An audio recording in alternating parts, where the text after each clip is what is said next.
La seule chose qu'on a, c'est la seule chose qu'on est, et c'est ici et maintenant. Il n'y a rien d'autre. Et on passe d'ici et maintenant en ici et maintenant.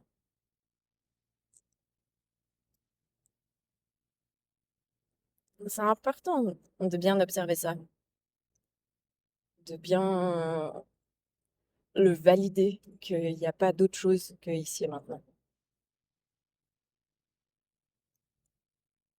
Dans 3 secondes, je peux mourir. Dans 3 secondes, mon compagnon, mes enfants peuvent disparaître.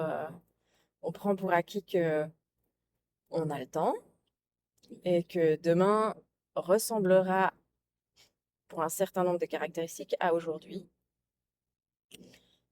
Mais tout ça, c'est un pari. On n'en sait foutrement rien. Donc, c'est la seule chose que j'ai, c'est ici et maintenant. C'est ce qu'il serait judicieux de chérir au plus haut point,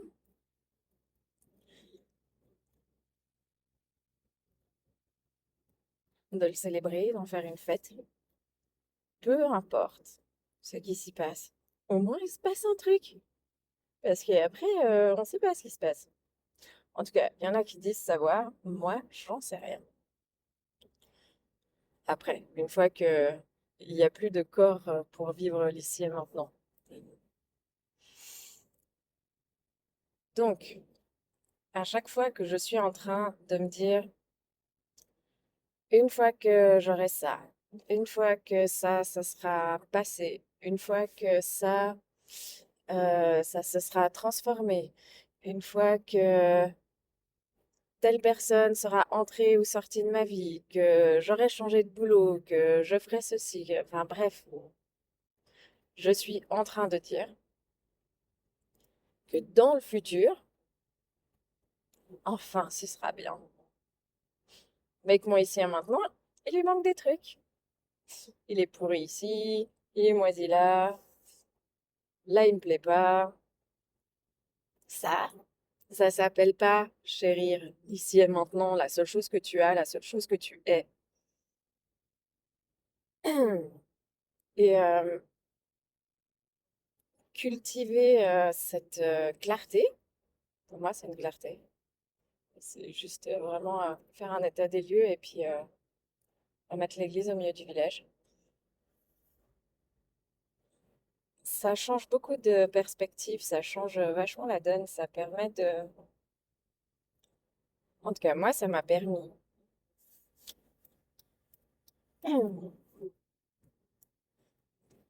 de voir tous les moments où je rejette la seule chose qui peut être, qui me nourrit en fait, la seule chose qui fait que j'existe à l'instant présent.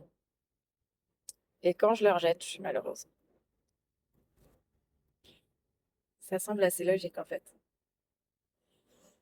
Et quand je l'inclus, peu importe ce qui s'y passe.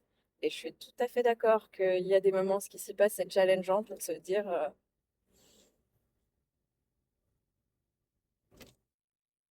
qu'il n'y a rien de mieux qui peut être en train de se passer. Rien de mieux dans le sens, il n'y a rien d'autre. Donc soit je danse avec, soit je vais bouder dans mon coin en disant ce serait mieux quand on me mettra une autre musique, là je serais d'accord de danser.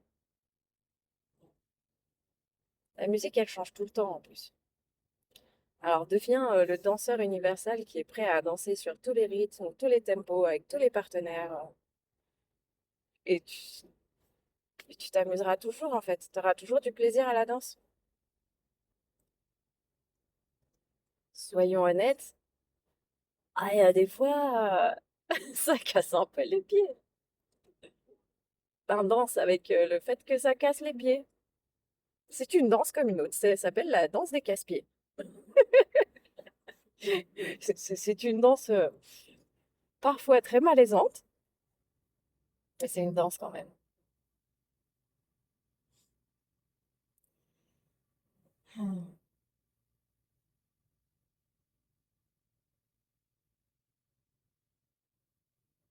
Donc oui,